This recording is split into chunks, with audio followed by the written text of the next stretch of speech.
አክሱም የኢትዮጵያ ክፍል ነች። መጀመሪያ እስልምናን የተቀበለ ምድር ነው። ሙስሊሞች እዛው ተወልደው ቋንቋቸው እዛው እትብታቸው እዛው ተቀብረው ዛሬ ለመቀበር 30 እና 50 ኪሎ ሜትር ከከተማዋ መውጣት ይጠበቅባቸው። ለምን ስትላቸው አክሱም ዳግማዊ ኢየሩሳሌም ነች ይላል። እሺ ኢየሩሳሌም እስራኤል ውስጥ መስጊድ አለ፣ ሙስሊሞች አሉ፣ ሙስሊሞች ይቀበራሉ ዋናው ቦታ ላይ። እዚህ ለምን ከለከልካቸው? ሕገ መንግስቱ የሃይማኖት ነፃነትን አውጇል። አንተ ለምን ነፈካቸው?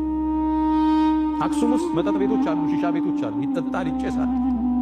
ሶላት ያው ሙስሊሞች የመሪምን ቅድስነት የተቀበሉ የኢየሱስን ነብይነት ያጸደቁ ክርስቲያኖችን የመጽሐፍ ሰዎች ብለው ያሉት ሙስሊሞች መጠጥ ከሚጠጡ ፍራቁ።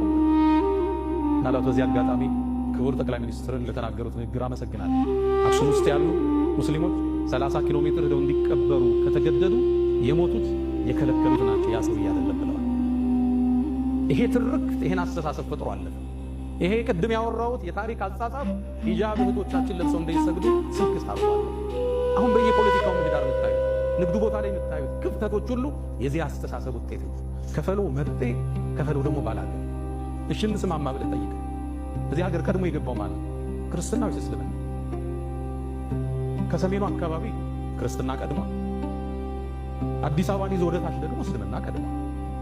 ምኒልክ ግዛታቸውን አስፋፍተው ሐረርን ጅማን ከማቀፋቸው በፊት ጅማ እኮ እስላማዊ ሀገር ነች። ሀዲያ እኮ እስላማዊ ሀገር ነች። ሐረር እኮ እስላማዊ ሀገር ነች። የእስልምና የመገበያያ ሳንቲም ያላት ሀገር ነች። የራሷ ጦር ያላት ክፍለ ጦር ያላት ሀገር ነች። እሷን ስታቅፋት እስልምና ቀድሞ ነበር እዛ ውስጥ። ስለዚህ አዲሷ ኢትዮጵያ ውስጥ የሆነ ቦታ ላይ ቀድሞ ይገባል፣ የሆነ ቦታ ደግሞ ቀድሞ ሌላ ሃይማኖት ገብቷል። የሁለቱ ውህደት ነች።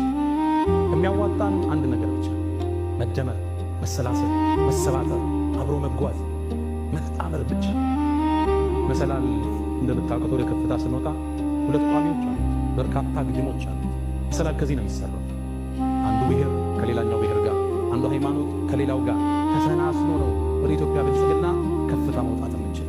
አንዱን ጥለህ አንዱን አንጠልጥለህ የኢትዮጵያን ህዳሴ ማረጋገጣችን። ሁሌም መጠላለፍ፣ ሁሌም መጠላለፍ፣ መጠፋፋት ብቻ።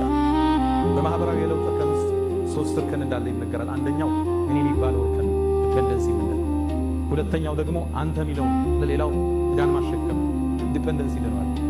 ሶስተኛው ኢንተርዲፔንደንስ፣ አንዱ ከአንዱ ጋር ሲገመድ፣ አብሮነትን ስታውጅ፣ ተባብረን እንደግ ስትል፣ የእናንተም የእኛም አገር ሁሉም እኩል ነፃነት አድርጎ፣ ሁሉም ቤተ እምነቱን ገንብቶ፣ ሁሉም ሃይማኖቱን በነፃነት አድርጎ ከዛ በኋላ ያለውን በእውቀት እንደኛ ያና ሃይማኖት ከኔ ጋር በእውቀት አውርደን እውቀት ሲያሸንፍ አመል ይሆን። በማግለል በመግፋት እችን ሀገር ወደ ላይ ከፍ ልናደርጋት አንችልም።